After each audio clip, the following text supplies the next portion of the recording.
చెప్పుకోరు చూడదా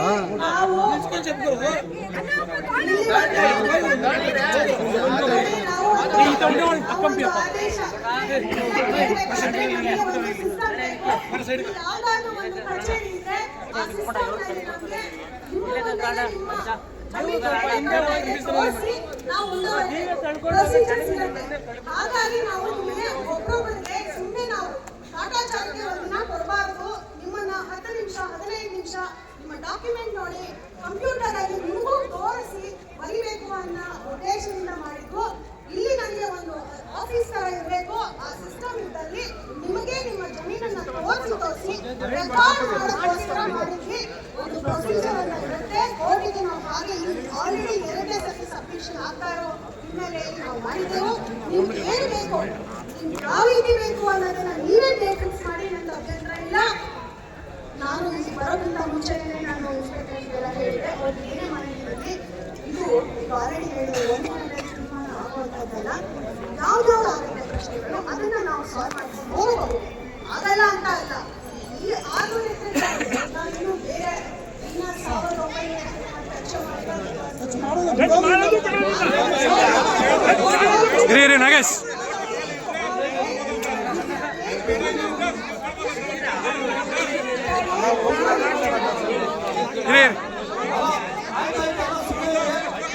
ಈಗ ಮೇಡಮ್ ಅವ್ರೆ, ನಿಮಗೆ ಇಲ್ಲಿ ವಾಸ್ತು ಗೊತ್ತೋ ಇಲ್ಲೋ ಹೇಳಿ.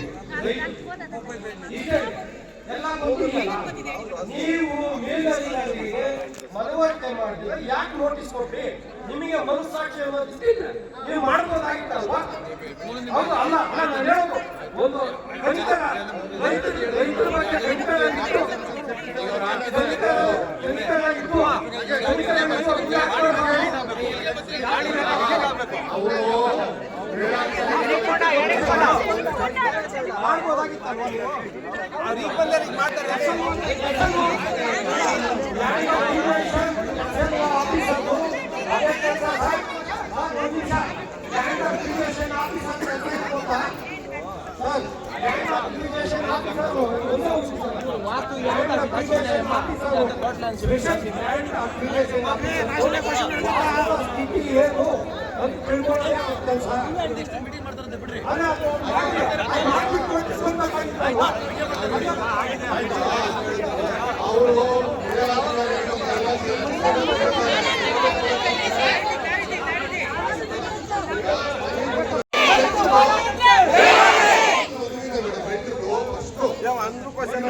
ಅವರು ಒಪಿನಿಯನ್ ಆಗಿ ತಗೊಳ್ಳೋದು ಬೇಡ.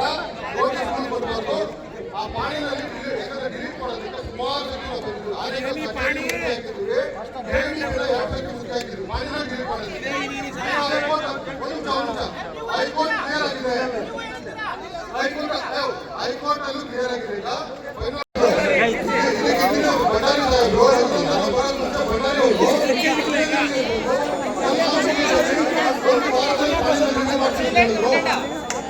ಒಂದು ವಾರ ಆಗಿಲ್ಲ ಮೇಡಮ್.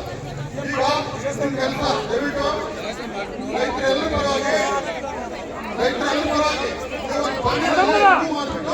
ಆಮೇಲೆ ನನಗೆ ಆದೇಶ ಇದೆ. ನಂತರ ಏನು ನೋಟಿಫಿಕೇಶನ್ ಮಾಡಿದ್ರು ಎಡಹಳ್ಳಿ, ಅಂಗನಹಳ್ಳಿ, ಅಂದೇನಹಳ್ಳಿ, ಮುತ್ತಾನಲ್ಲೂರು, ಅಮ್ಮಾಯಿಕೆ ಇಷ್ಟಕ್ಕೆ ಸಂಬಂಧಪಟ್ಟಂಗೆ ಮನವಿಯನ್ನು ಸರಿಯಾಗಿ ಆಹ್ವಾನಿಸದೇ ಇರುವಂತೆ ಮತ್ತೊಮ್ಮೆ ಆಹ್ವಾನಗಳನ್ನು ಚಾಲನೆಗೆ ಒಳಪಡಿಸಿ 8 ವಾರದಲ್ಲಿ ನಿಮ್ಮ ಆದೇಶವನ್ನು ನೀಡಬೇಕು ಎಂದು ನನಗೆ ಸೂಚನೆ ನೀಡಿದೆ. ಹಾಗಾಗಿ ಯಾರ್ಯಾರು ಈ ರಿಕ್ವಿಷನ್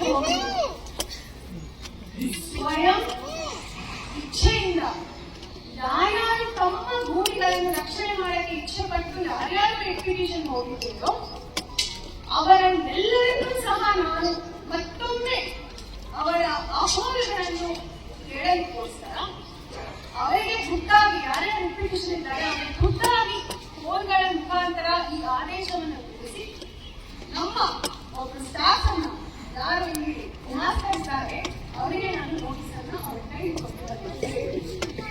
ಇದು ಉದ್ದೇಶ ಇರುವುದು ನಾನು ಸಂವಿಧಾನದ ಬದ್ಧವಾಗಿ ಇರುವ ಹಿನ್ನೆಲೆಯಲ್ಲಿ ಆ ನಿರ್ದಿಷ್ಟ ನ್ಯಾಯಾಲಯದ ಆದೇಶವನ್ನು ಪಾಲನೆಗೋಸ್ಕರ ಬಂದಿದೆ ಹೊರತು ಯಾವ ಕಾರಣಕ್ಕೂ ಇದನ್ನೆಲ್ಲ ತಾವು ಸ್ವಾಗತಿಸುತ್ತೇ ಆದರೆ ಯಾಕಂತಾಗಿ ನಿಮ್ಮ ಭೂಮಿಯನ್ನು ನಾವು ಪಡೆಯಬಾರದು. ಉದಾಹರಣೆ ಹಳ್ಳಿಯಲ್ಲಿ ನಾವೆಲ್ಲ ಹೇಳಿದ್ರ ನಾನು ಅಮಾರಿಕೆ ಇಂದ ನಮಗೆಲ್ಲ ನೀರು ಬರ್ತದೆ, ಇದೆಲ್ಲ ಅಗ್ರಿಕಲ್ಚರ್ ಮಾಡ್ತೇವೆ, ಕಂಪನಿ ಮಾಡ್ತೇವೆ, ಸೆರಿಕಲ್ಚರ್ ಮಾಡ್ತೇವೆ, ಮಾಡಿದ್ರೆ ಈ ರೀತಿ ಒಂದೊಂದಂತಹ ಮನವಿಗಳನ್ನು ನಾವು ಆಲಿಸಕ್ಕೋಸ್ಕರ ಸೆರಿಕಲ್ಚರ್ ಡಿಪಾರ್ಟ್ಮೆಂಟ್ ಇಂದಲೂ ಸಹ ಕೈಬಿಡಿಯಿಂದ ಬೇರೆಯೋ ಪತ್ರ ವಿಚಾರಣೆಗೆ ಒಳಪಡಿಸುವ ಹಿನ್ನೆಲೆಯಲ್ಲಿ ಒಬ್ಬರೊಬ್ಬರಿಗೆ ವಿಚಾರಣೆಗೋಸ್ಕರ ನಾನು 11 ದಿನಾಂಕ ನಿಗದಿ ಮಾಡಿ ಸಮಯವನ್ನು ಕೊಡಲಿಕ್ಕೋಸ್ಕರ ನೋಟಿಸ್ ಅನ್ನು ಪ್ರತಿಯೊಬ್ಬ ರೆಕ್ಟಿಫಿಕೇಷನ್ದಾರರಿಗೂ ಕೊಟ್ಟಿದ್ದೇನೆ. ಇದು ಮೊದಲ ಹಂತದಲ್ಲಿ ಮಾತ್ರ ಕೊಡಬೇಕು. ಇವರು ಹೇಳದಂಗೆ ಎರಡನೇ ರೆಕ್ಟಿಫಿಕೇಷನ್ಗೆ ನಾನು ಇನ್ನೂ ಬಂದೇ ಇಲ್ಲ. ದಯಮಾಡಿ ಅರ್ಥ ಮಾಡ್ಕೊಳ್ಳಿ. ಇಲ್ಲಿ ಆದೇಶಕ್ಕೆ ಯಾರು ಬಾಧಿತರಾದಲ್ಲಿ ಸಂವಿಧಾನದ ಅಡಿಯಲ್ಲಿ ನಿಮ್ಮೆಲ್ಲರಿಗೂ ಅಪೀಲ್ ಹೋಗುವಂತಹ ಅವಕಾಶ ಇದೆ. ಮತ್ತೊಮ್ಮೆ ಹೇಳ್ತಾ ಇದ್ದೀನಿ, ಈ ರೆಕ್ವಿಷನ್ ಆದೇಶನ ಬಾಧಿತರಾದಲ್ಲಿ ಮತ್ತೊಮ್ಮೆ ಉಚ್ಚ ನ್ಯಾಯಾಲಯದ ನನ್ನ ಕರ್ತವ್ಯಗಳನ್ನು ಮಾಡ್ತಾ ಇದ್ದೇನೆ. ನಿಮ್ಮ ಹಲವು ಆಹ್ವಾನಗಳನ್ನು ಸ್ವೀಕರಿಸಿಗೋಸ್ಕರ ಸಂಬಂಧಪಟ್ಟ ರೆಕ್ವಿಷನ್ ದಾರರಿಗೆ ಕೇವಲ ಅವರಿಗೆ ಮಾತ್ರ ನೋಟಿಸ್ ನ ಹೊರತು ಅದು ನೋಟಿಸ್ ಕಟ್ಟಿ ಬೇಕಲ್ಲ, ತಿಳುವಳಿಕೆ ಪತ್ರ. ಏಕಾಏಕಿ ನಾವು ಕೇವಲ ನ್ಯೂಸ್ ಪೇಪರ್ ಹಾಕಿ ಆದೇಶ ಮಾಡಬಾರದು. ಪ್ರತಿಯೊಬ್ಬರಿಗೂ ಈ ರಿಕ್ವಿಷನ್ ಆದೇಶ ತಿಳ್ಕೊಳ್ಳಿ ಅಂತ ಹೇಳಿ ನಾವು ಕಳಿಸಿದ್ದೇವೆ. ದಯವಿಟ್ಟು ಇದರಲ್ಲಿ ನನ್ನ ತಪ್ಪೇನೂ ಇಲ್ಲ. ತಪ್ಪಿದ್ದಲ್ಲಿ ಮನ್ನಿಸಬೇಕಂತ ನಾನೇ ಧನ್ಯವಾದ. ಜಯವಾಗಲಿ, ಜಯವಾಗಲಿ ನಮ್ಮ ಹಕ್ಕು ಸಂವಿಧಾನ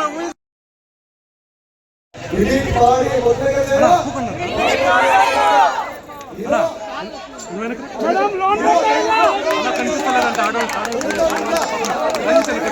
కూపన్ ಕೊಡಬೇಕು. ಯಾಕೆಂದ್ರೆ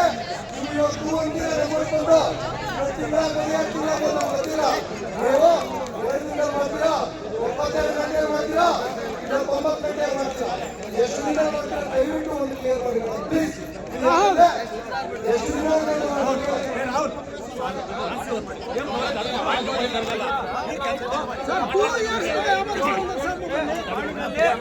లాస్ట్ టైం అంజకల్ మీటింగ్ లో నేను పక్క చెప్తే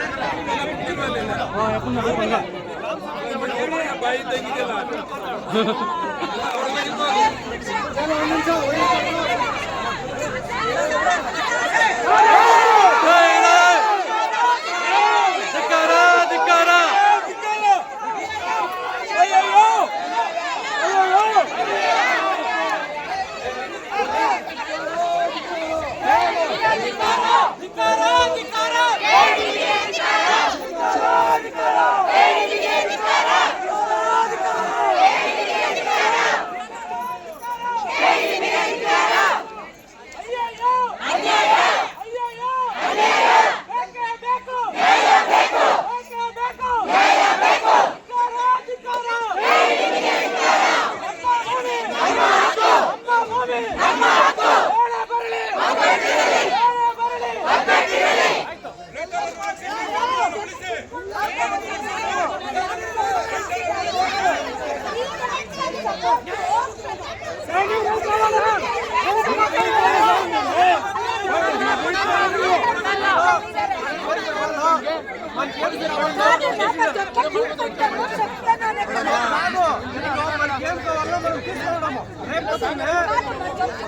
ಸರ್ ಡೇಟ್ ಸಪ್ಲೈ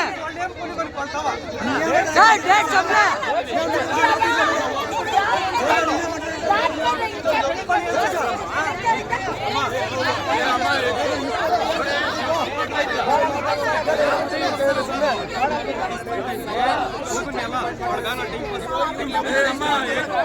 ಅಂದ್ಕೊಂಡಂಗೆ ಇಲ್ಲೆಲ್ಲ ಹೆಂಗಂದ್ರೆ ಹಂಗೆ ಮಾಡಕ್ಕಾಗಲ್ಲ.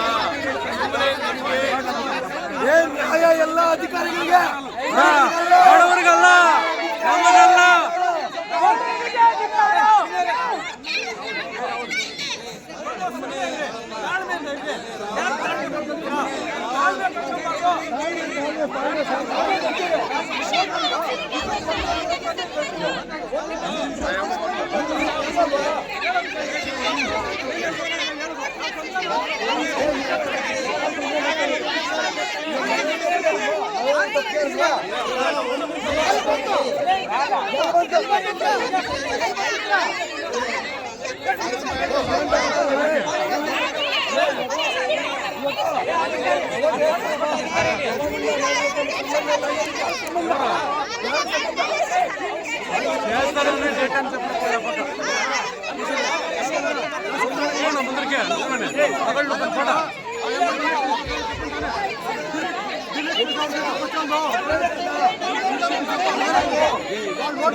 ನಮ್ಮ ಬಾಧೆ ಏನು ಸರ್ ಹೇಳಿದ್ರು, ನೀವು ಯಾರನ್ನ ಒಂದು ಎದುರಿಕೊಳ್ಳೋದು, ಇದು ಕಾನೂನು ವಿರುದ್ಧ ಆಗ್ಬೋದು, ಇಲ್ಲಿ ಚರ್ಯೆ ತಗೊಂಬೇಡಿ, ಶಾಂತಿಯಿಂದ ಹೋರಾಟ ಮಾಡಿ ಅಂತ.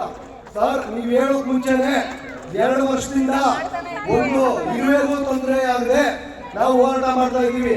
ಒಂದೇ ಒಂದು ದಿನ ಆಗಲಿ ಅವರು ವಿವೇಚನೆಗೆ ಯಾವುದೇ ಅಧಿಕಾರಿ ಬಂದು ಆನ್ಸರ್ ಮಾಡಿಲ್ಲ. ಒಂದೇ ಒಂದಿನ ಇವತ್ತು ಯಾವತ್ತು ಅವರ ಅಧಿಕಾರಿ ನಾವು ಕಟ್ಟಾಕಿದ್ವಿ, ಅವತ್ತು ಬಂದಿದ್ದಾರೆ. ನೀವ್ ಹೇಳ್ತೀರಾ ಕಾನೂನಲ್ಲೇ ಮಾಡಿ ಅಂತ. ಇಲ್ಲ ಸರ್, ನಾವ್ ಯಾರಿಗೂ ತೊಂದರೆ ಮಾಡಿಲ್ಲ, ನಾವು ಬಂಧನ ಮಾಡಿದೀವಿ.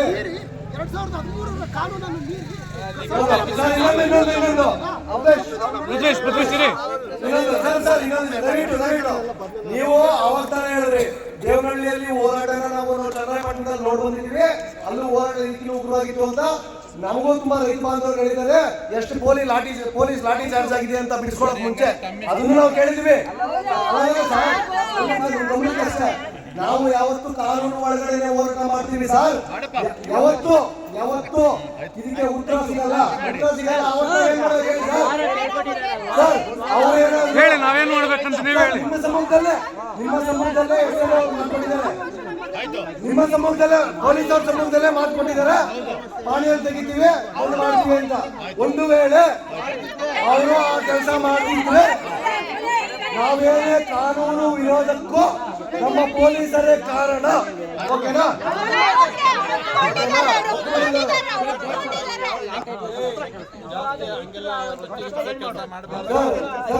ಪೊಲೀಸರ ಕಾರಣ ಅದು ಇದು ರೊಚ್ಚಿಗೆ ಎಬ್ಸೋತಾರ ಜನರಿಗೆ. ಸುಮ್ಮನೆ ಅವ್ರಿಗೆಲ್ಲ ತಪ್ಪುದಾರಿಗೆ ಎಳಿಬೇಡ. ಎಜುಕೇಟೆಡ್ ಇದೆಯಾ ಅದನ್ನ ಅವರೆಲ್ಲ ಎಲ್ಲರ ಸಮಸ್ಯೆನೂ ನಿನ್ನ ಸಮಸ್ಯೆ ನಮ್ಮ ಸಮಸ್ಯೆ ಇದೆ. ನಾವು ನಿಮ್ಮ ವಿರೋಧಿಗಳಾಗಿ ಇಲ್ಲಿ ಬಂದಿಲ್ಲ, ನಾವು ಕಾನೂನು ಸುವ್ಯವಸ್ಥೆ ಕಾಪಾಡೋದಕ್ಕೆ ಬಂದಿರುವಂತದ್ದು. ಪೊಲೀಸರೇ ಅಂತದಕ್ಕೆ ಕಾರಣ. ಅದು ಕಾನೂನು ವ್ಯಾಪ್ತಿ ಮೀರಿ ಹೋಗ್ಬಾರ್ದು. ಈ ತರ ಮಾತಾಡೋದು ನಿನಗೆ ವೈಯಕ್ತಿಕವಾಗಿ ನಿನ್ ಸಮಸ್ಯೆ ಆಗ್ತದೆ ಹೇಳಿರ್ತೀನಿ ಸರ್. ಓಕೆ, ವೈಯಕ್ತಿಕವಾಗಿ ನನ್ನ ಸಮಸ್ಯೆ ಆಗುತ್ತೆ, ತೊಂದರೆ ಇಲ್ಲ ಸರ್. ನನಗೆ ಅಲ್ಲ ಸರ್, ಆತರ ಹೆಂಗ್ ಮಾತಾಡ್ತೀಯ ಪೊಲೀಸರ ಕಾರಣ ಅಂತ ಸರ್. ಒಂದ್ ನಿಮಿಷ ಸರ್. ಈಗ ಪೊಲೀಸ್ ಅವರು ನಿಮ್ಮ ಮಾದರಿ ಬೆಲೆ ಕೊಟ್ಟು ಕಟ್ಟಾಗ್ತೀನಿ ಅಂತ ಮಾತಾಡ್ತಾ ಇದ್ದಾರೆ. ಅಲ್ಲ ಸರ್,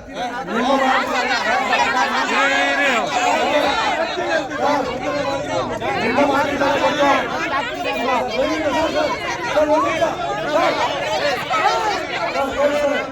ಸರ್ ಒಂದ್ ನಿಮಿಷ, ನಿಮ್ಮ ಮಾತಿಗೆ ಬೆಲೆ ಕೊಟ್ಟು ಪೊಲೀಸ್ ಅವ್ರ ಮಾತಿಗೆ ಬೆಲೆ ಕೊಟ್ಟು ಅಲ್ಲ ಸರ್, ಪೊಲೀಸ್ ಅವ್ರ ಮಾತಿಗೆ ಬೆಲೆ ಕೊಟ್ಟು ನಿಮ್ಮೆಲ್ಲರ ಮಾತಿಗೆ ಬೆಲೆ ಕೊಟ್ಟು ನಾವೆಲ್ಲ SLO ಅವ್ರನ್ನ ಕಳ್ಸ್ಕೊಂಡಿದೀವಿ. ಅವರಿಂದ ಕೆಲಸ ಆಗ್ಲೇಬೇಕಲ್ವಾ? ಒಂದ್ ವೇಳೆ ಆಗದೆ ಇದ್ರೆ ನಾವ್ ಏನ್ ಮಾಡ್ಬೇಕು ನೀವು ಹೇಳಿ. ಹೇಳಿ. ಓಕೆ.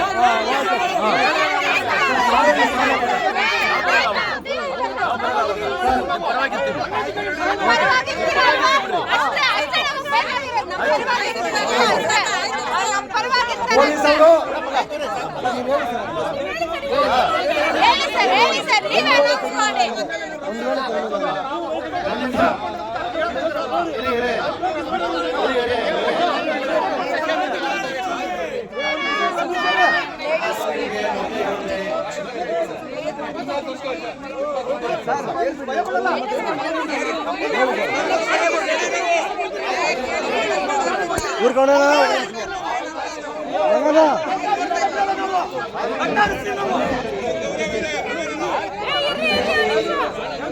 ಅವರೇ ಪೊಲೀಸ್ ಅವ್ರು ಮಾತಾಡ್ತಿದ್ರೆ ಒಂದ್ ನಿಮಿಷ.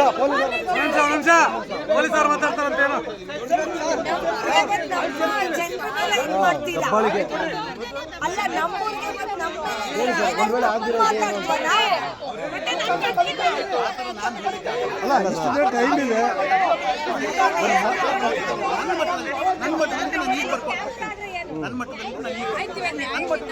ಮತ್ತೆ ರೈತರ ಬೆಂಬಲ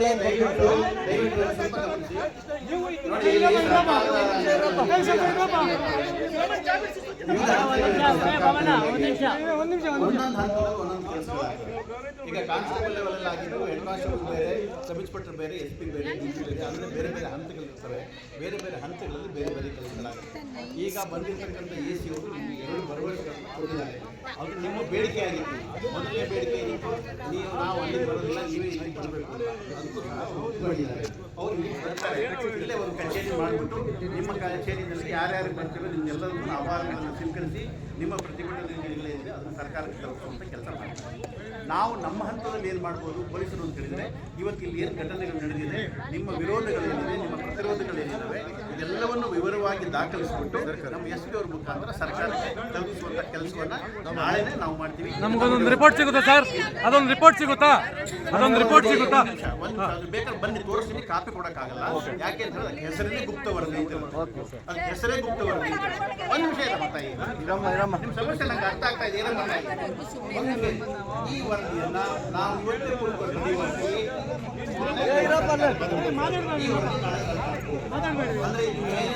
ಸರ್ಕಾರಕ್ಕೆ ಏನೇನು ಡಿಮ್ಯಾಂಡ್ಗಳಿತ್ತು ಈ ಎಲ್ಲ ಡಿಮ್ಯಾಂಡ್ಗಳ ವರದಿಯನ್ನು ನಾವು ಪೊಲೀಸ್ ವತಿಯಿಂದ ಸರ್ಕಾರಕ್ಕೆ ತಲುಪಿಸುವ ಕೆಲಸ ವಿತಿನ್ 24 ಅವರ್ಸ್ಗೆ ಇದಕ್ಕೆ ನಾನು ಒಂದೇ ಒಂದು ಲಾಸ್ಟ್ ಮಾತು. ಓಕೆ. ಎರಡನೇದು, ನಿಮ್ಮ ಬೇಡಿಕೆ ಇನ್ನೊಂದು ಏನಿತ್ತು, ನಿಮ್ಮ ಪಾನಿನಲ್ಲಿ ನಮೂದಾಗಿರ್ತಕ್ಕಂಥ 24 ತೆಗೆದು ಬರಬೇಕು.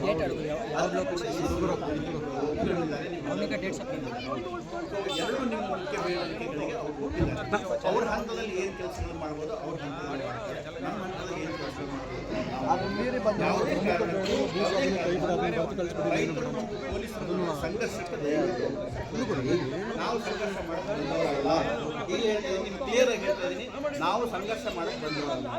ನಾವು ಸಮಸ್ಯೆಯನ್ನು ಆದಷ್ಟು ಶಾಂತಿಯುತವಾಗಿ ಬಗೆಹರಿಸಲಿಕ್ಕೆ ಬಂದಿದ್ದೀವಿ. ಆದ್ದರಿಂದ ಇವತ್ತಿನ ನಿಮ್ಮ ಹೋರಾಟ ಏನಿದೆ ಅದನ್ನೆಲ್ಲ ಮುಕ್ತಾಯ ಮಾಡಿ ನೀವು ಹೋಗಿ ಮನೆಗಳಿಗೆ ನಾವು ಕೂಡ ನಮ್ಮ ವರದಿಯನ್ನು 24 ಗಂಟೆ ಒಳಗೆ ತೋರಿಸ್ತೀವಿ. ನಿಮ್ಮ ಯಾರಾದರೂ ಇಬ್ಬರು ಲೀಡರ್ಗಳು ಬನ್ನಿ, ಆ ವರದಿಯನ್ನು ನಿಮಗೆ ತೋರಿಸ್ತೀವಿ. ಸರ್ ಒಂದೇ ಒಂದು ಲಾಸ್ಟ್ ವರದಿಯಲ್ಲಿ ಸರ್, ವರದಿಯಲ್ಲಿ ನಮಗೆ ನಮ್ಮೆಲ್ಲರ ಮುಂದೆ ಒಂದು ದಿಟ್ಟ ಅಹವಾಲು ಏನಂದ್ರೆ, ಇಲ್ಲಿ 11 ಗ್ರಾಮಗಳಲ್ಲಿ ಭೂಸ್ವಾಧೀನ ಕೈಬಿಡಿ, ಸಂಪೂರ್ಣ ವಿರೋಧವಿದೆ. ದಯವಿಟ್ಟು ಆ ವರದಿಯಲ್ಲಿ ನಿಮ್ಮ ವರದಿ ಯಾವುದೇ ಒಂದು ಗ್ರಾಮಕ್ಕಾಗಲಿ ಇಲ್ಲ ಯಾವುದೇ ಒಂದು ನೋಟಿಫಿಕೇಶನ್ ಆಗಲಿ ಇಂಪ್ಲಿಮೆಂಟ್ ಮಾಡಿದರೆ ಟೋಟಲ್ 2,500 ಎಕರೆಯಲ್ಲಿ ಸಂಪೂರ್ಣ ರೈತರ ವಿರೋಧವಿದೆ ಅಂತ ದಯವಿಟ್ಟು